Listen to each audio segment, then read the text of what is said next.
हे होते ते पाईप, ह्या पाईपासाठी आलेलो आम्ही. या इथं आहे बघा खाली पंप, हे पाईप असे लावले ते मोटर. वीडियो हा वीडियो बना रहे किसका. रामराम मंडळी, हर हर महादेव, जय शिवराय, जय भीम भावांनो. दुबईला कसं असतं कामाला आलं ना, तर जे काही मोठे लोक असतात ना ऑफिसमध्ये बसलेले, जसं इंजिनियर असेल, सुपरवायझर असेल, मॅनेजर असेल, ते जर आम्हाला काही काम सांगतात ना, कामाबद्दल आम्ही काही मटेरियल वगैरे त्यांना सांगतोय ना, तर प्रॉब्लेम काय होतं माहिती आहे का, आम्ही त्यांना सगळं व्यवस्थित सांगतो, परंतु त्यांची चुकी असते. ती मटेरियल वगैरे व्यवस्थित नाही द्यायचं, मटेरियल कमती द्यायचं, किंवा जे मटेरियल पाहिजे ते द्यायचं नाही. आणि नंतर मग आम्हाला प्रेशर देतात की हे काम अजून झालं नाही, 4 दिवस झाले, 3 दिवस झाले. तर माझं चालू आहे पंप रिपेअरिंगचं काम. म्हणजे पंप जो रिपेअर होत ना, तिथे आम्ही नवीन पंप जिथे तिथं खराब आहे मॅनहोल मधला, आम्ही तो काढतोय आणि पंप रिपेअर करतोय, लावतोय. तर झालं असं, एक ठिकाणी पंप आम्ही लावला आणि मी दिलेलं पाईपची साईज वगैरे लिहून. तर हा पाईप पाहिजे होता 5 मीटर, म्हणजे लांब पाहिजे होता. कंपनीने मला दिला हा 3 मीटरचा पाईप. आता याच्यामध्ये मला एक छडी कम पडते, म्हणजे मला टोटल 6 मीटर पाईप पाहिजे. आता हा पाईप आहे एसएसचा. तर 4 दिवसापासून नुसतं डोकं खातोय इंजिनियर, सुपरवायझर, की एवढं काम सांगितलेलं अजून तुझ्याकडनं कामच होत नाही का, आम्हाला माहिती नाही, तू ते काम फिनिश लवकर संपवा, आम्हाला माहिती नाही. आता बघा 2 दिवसापासून फुजिरामध्ये फिरलो या पाईपासाठी. एक ठिकाणी ऑर्डर दिली पाईपाची, दुकानवाल्यानं चुकीचा पाईप दिला. मला पाहिजे 32 mm चा, त्यानं दिला मला 25 mm चा. मग ते झालं काल म्हणजे मोटर फिक्सच व्हायला पाहिजे ती, परंतु झाली नाही.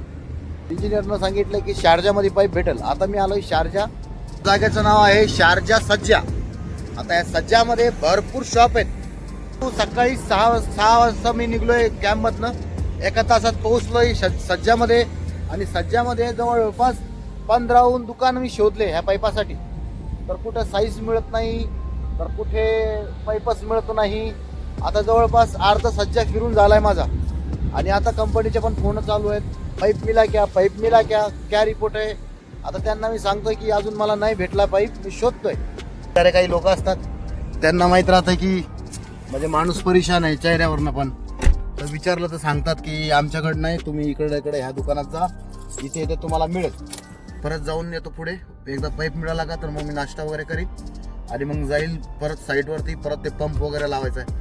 परत गुगलवरती पण भरपूर सर्च केलं पण मिळत नाही आहे.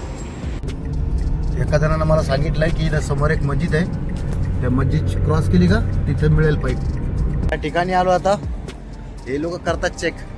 आता बघू इथे मिळत आहे का. आता साईज वगैरे घेऊन गेलेत आणि चेक करणार आहे. आता या दुकानामध्ये मिळाला, आणि मिळाल्याच्या नंतर पण कंपनीचे नाटकं असतात.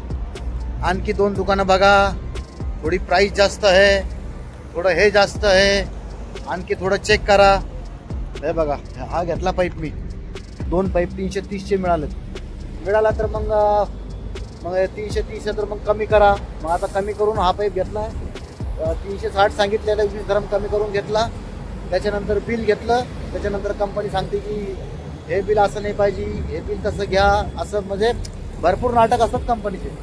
आता बघा जवळपास 12 वाजलेत, सकाळी 6 वाजल्यापासून निघालो आहे आणि 6 वाजल्यापासून पूर्ण दुकान फिरून इथं हा मला भेटला पाईप. त्याच्यानंतर पाईपची कटिंग वगैरे केली. त्याच्यानंतर आणखी काय सामान मला काही पाहिजे होतं, थोडंसं मटेरियल, ते घेतलं. मग त्याचे एक्स्ट्रा पैसे लागले, सगळं लागून मग झालं बिल 500 ग्रामपर्यंत बिल झालं. त्याच्यानंतर कंपनी सांगते ये क्यों लिया, ये क्या चाहिए था, ये नहीं चाहिए था. आता हे क्यों लिया आणि वो क्यों लिया म्हणणार, आणि मग तिकडं साईटवरती जाणार. मग काय करणार आपण. तर अशी कामं असतात कंपनीचे. थोडंसं कधी चिडचिडी होती. ड्रायव्हर असल्यामुळे जास्त काम ड्रायव्हरचं असतं. शॉपमध्ये जाणं येणं, काही सामान परचेस करणं ते आमच्याकडेच असतं. तर त्याच्यामध्ये परचेस करायचं काय नाही, परंतु कंपनीचे नाटक जास्त असतात. त्याच्यामुळे कधी ना चिडचिडी येते. आणि परत गाडी पण चालवायची ट्रॅफिकमध्ये पण, त्याच्यानं आणखी चिडचिडी येते. मग थोडंफार कोणाचा फोन नाही केला तर कोणाला राग येतो, कोणाचा फोन नाही उचलला तर कोणाला राग येतो, कोणाला जर रिप्लाय दिला नाही तर त्यांना राग येतो. तर घ्या समजून, कारण की कामच असं आहे. आणि भारतात काम करणं आणि दुबईत काम करणं हे थोडं म्हणजे कम्पेअर नाही करू शकत, थोडं वेगळं काम असतं एखादं. तर बघा भावांनो, असेच आपले व्हिडिओ असतात, काही ना काही माहिती सांगत असतोय, काही दुबईबद्दलचं मी तुम्हाला जीवन शैली सांगत असतोय. जर तुम्हाला माझा आजचा जर हा व्हिडिओ आवडला असेल तर कृपया करून चॅनलला सबस्क्राईब आणि व्हिडिओला लाईक नक्की करा. बाकी काही प्रश्न असेल तर नक्कीच कमेंटमध्ये मला विचारा. परत भेटू नवीन व्हिडिओमध्ये. तोपर्यंत जय हिंद, जय महाराष्ट्र, हर हर महादेव, जय शिवराय, जय शंभूराजे, जय भीम.